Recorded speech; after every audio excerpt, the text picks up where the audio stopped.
सुबह के 9:30 हो रहे थे। मंद मंद धूप की किरणें हरिद्वार की भूमि पर पड़ रही थी, जो ना तो ज्यादा चुभ रही थी और ना ही ज्यादा गर्म थी, बस एक सुकून देने वाली किरणें। जिस आश्रम में वेदा रुके थे, उसके बगल वाले आश्रम के आंगन में ये किरणें पड़ रही थी, जहां पर एक छोटा सा मंदिर था जिसमें एक लड़की आरती गा रही थी। और उस लड़की की मधुर आवाज से मोहित वेदा उस आश्रम के उसी आंगन के मंदिर में बैठे हुए थे और बस उसकी मधुर आवाज को सुन रहे थे।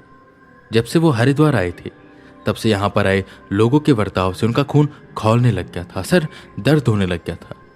पर उनके कानों में पड़ी अचानक से उस लड़की की मधुर आवाज उन्हें सुकून दे रही थी। आरती खत्म हुई। वेदा खड़े हुए। वो लड़की जिसने गुलाबी रंग का सूट पहना हुआ था, माथे पर छोटी से लाल रंग की बिंदी थी, सर पर चुन्नी, वो सबके पास जा जाकर प्रसाद बांट रही थी।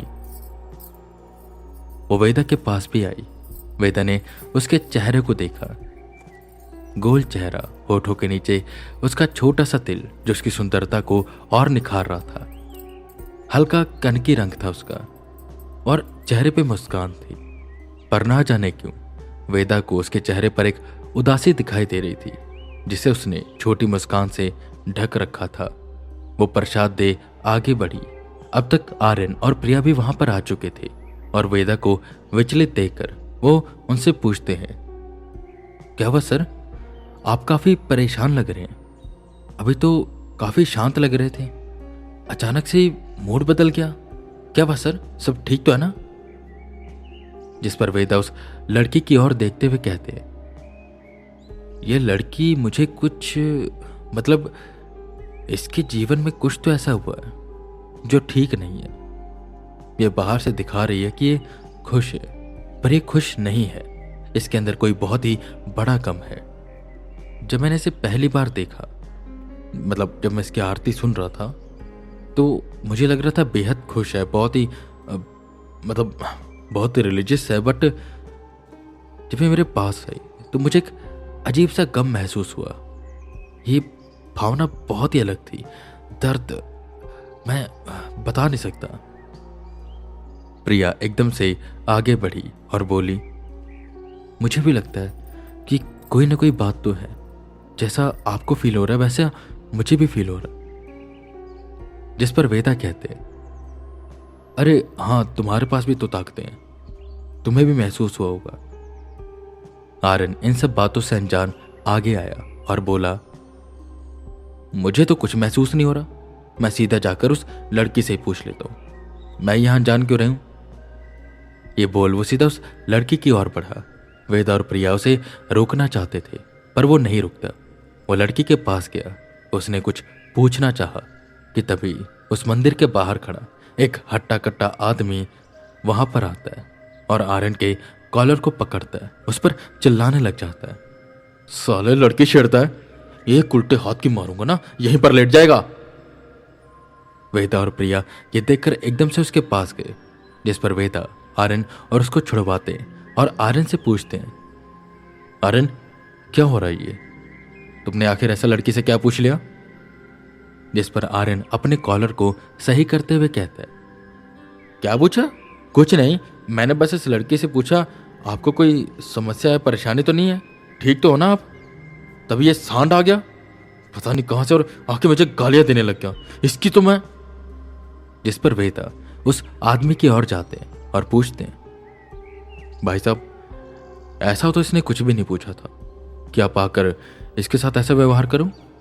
कोई बात नहीं, हमें लगा कि ये लड़की परेशान है, तो बस हम इसलिए पूछ रहे थे कि शायद हम इसकी कोई मदद कर सकें।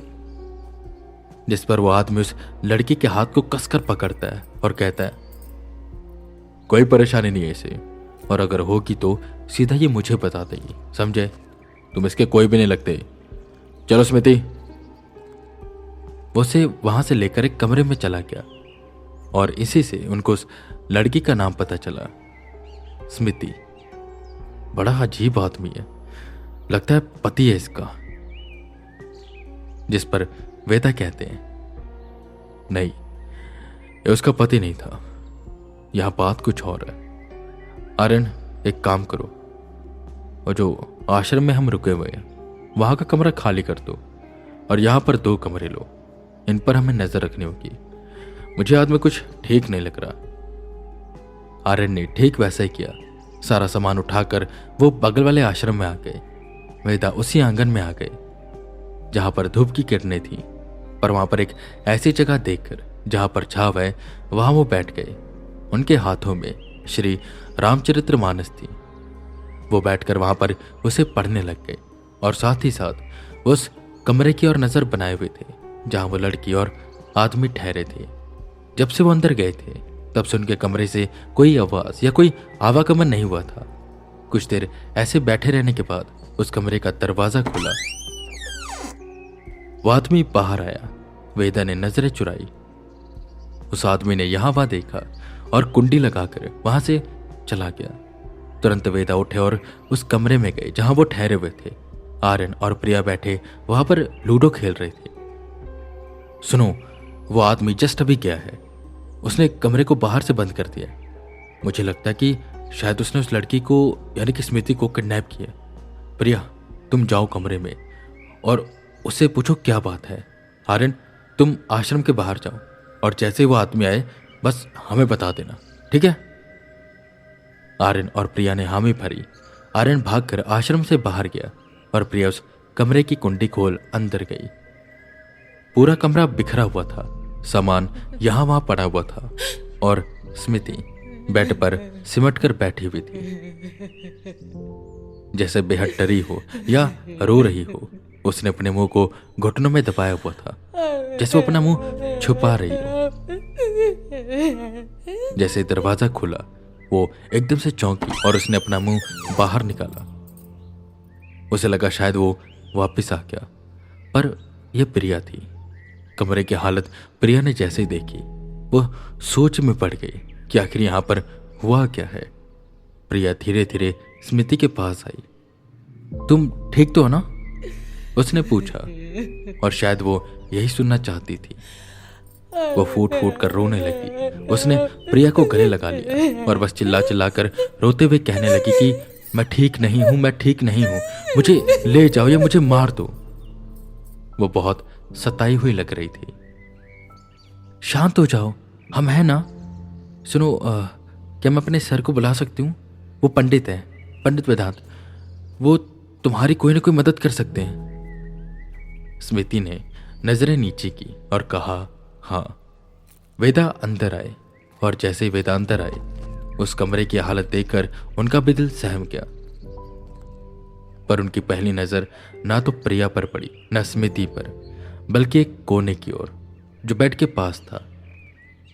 वेदा की नजरें वहीं जाकर टिक सी गई। वो किसी को देख पा रहे थे, किसी ऐसे को जिसे ना तो प्रिया देख पा रही थी और ना ही स्मृति।